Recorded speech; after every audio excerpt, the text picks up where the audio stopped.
금리 인하를 기다리는 분들에게는 웬 날벼락 같은 소식이냐일 수 있겠습니다. CNBC가 전한 소식인데요. 올해 금리 인하가 없을 수도 있다라는 리포트가 나왔습니다. 좀 들여다보도록 하겠습니다. 연준의 고강도 긴축 기조가 올해 연말까지 지속될 가능성이 크다는 분석이 나왔는데요. 자, CNBC에 따르면 미국의 인플레이션 반등 가능성을 지적하며 인플레이션이 다시 올라갈 수 있다는 거죠. 올해 연말까지 금리를 내리지 않고 현재 수준을 유지할 것으로 전망을 했습니다. CNBC의 전망치입니다. 자, 고객들에게 보낸 서한에서 일부 인플레이션 지표가 여전히 높은 추세를 나타내고 있다고 설명을 했는데요. 자, 미국의 임금 인플레이션이 연율 4에서 5%대에 고착화된 상태에서 많은 기업들이 여전히 추가 인상을 모색하고 있고요. 임대료 상승도 인플레이션 반등 요소로 작용하고 있다고 밝혔습니다. 자, 여기서 한마디. 여러분 들으셨겠지만 미국의 상업용 부동산 지금 위기잖아요. 특별히 오피스 공실률이 점점 커지잖아요. 그러다 보니까 건물주 입장에서는 어떠한 정책을 취할 수밖에 없냐면 오피스를 빼지 못하는, 그러니까 저 기업은, 저 회사는 오피스가 꼭 필요해. 그런데 건물주 입장에서는 막 다 비어 있어. 그럼 어떻게 되죠? 그렇죠. 렌트비를 올릴 수밖에 없죠. 오피스를 빼면은 회사의 문을 닫거나 오피스를 빼면 회사가 운영이 안 되는 기업 입장에서는 더더욱 공실률의 그 부담을 떠안을 수밖에 없다는 거예요. 별로 좀 안 좋은 상황이 지금 이어지고 있는 거죠. 자, 다시 기사 속으로 먼저 들어가 보고 끝나고 제가 좀 더 분석을 해드리도록 하겠습니다. 또한 미국의 근원 개인 소비 지출 PC 가격 지수가 전월 대비 0.4% 오르며 지난주에 발표가 됐잖아요. 1년 만에 가장 큰 폭으로 상승한 점도 연준이 금리 인하의 명분을 사라지게 했습니다. 시장의 기대와는 다르게 연준이 올해 기준금리를 전혀 내리지 못할 가능성이 크다는 지적인데요.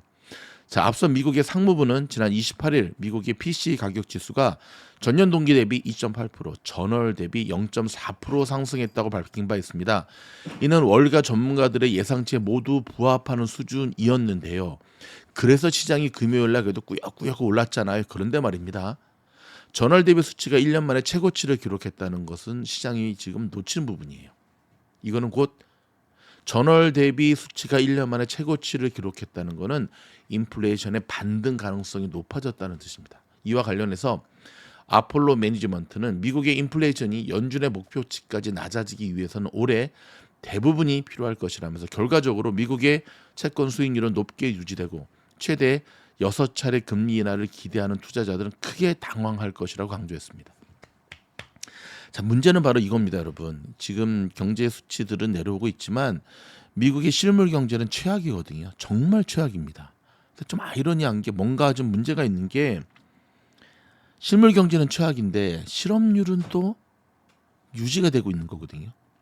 주식시장은 굉장히 핫하죠. 물론 이유가 있죠. 미증을 해서 계속 분석해 드린 대로 엄청나게 풀어댄 지금 유동성. 그래서 여러분 확실한 것 하나는 대선이 끝나면 이번 내년에는 정말 허리띠 단단히 졸라매셔야 됩니다. 아주 그냥 난리가 날 겁니다, 여러분. 항상 역대 정부의 대통령 선거 다음에는 시장이 굉장히 힘들었습니다. 한국도 오래전 IMF는 김영삼 정부 말년에 터졌지 않습니까? 연준 입장에서는 지금 금리를 섣불리 인하했다가는 그나마 잡히고 있는 CPI 인플레이션 수치가 다시금 올라갈 가능성이 명약관화, 눈 불보듯 뻔한 거예요 지금.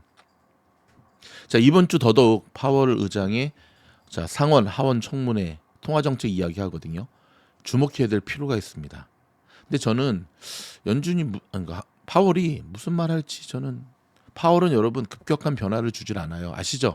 파월의 급격한 변화의 시그널을 줄 때는 닉 티밀하우스 기자에게 SOS를 청하죠. 근데 지금은 계속 연준 위원들이 나와서 지금 소방수 역할을 하는데 불이 잘 안 꺼지잖아요. 그렇죠? 근데 이렇게 또 핫하게 올라가는 것 연준이 원하는 거 아니거든요. 자, CNBC의 의견일 뿐이다라고 치부하기에는 이들이 지금 논리의 근거로 세우는 이야기들이 상당히 탄탄하고요. 미국 현지에서의 돌아가는 실물 경제의 흐름들.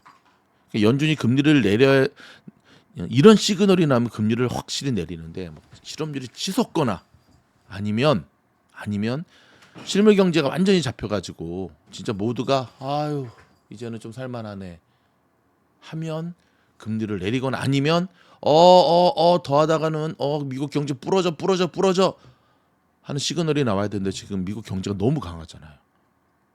너무 강하잖아요. 제가 늘 비유를 들여 말씀드린 거죠.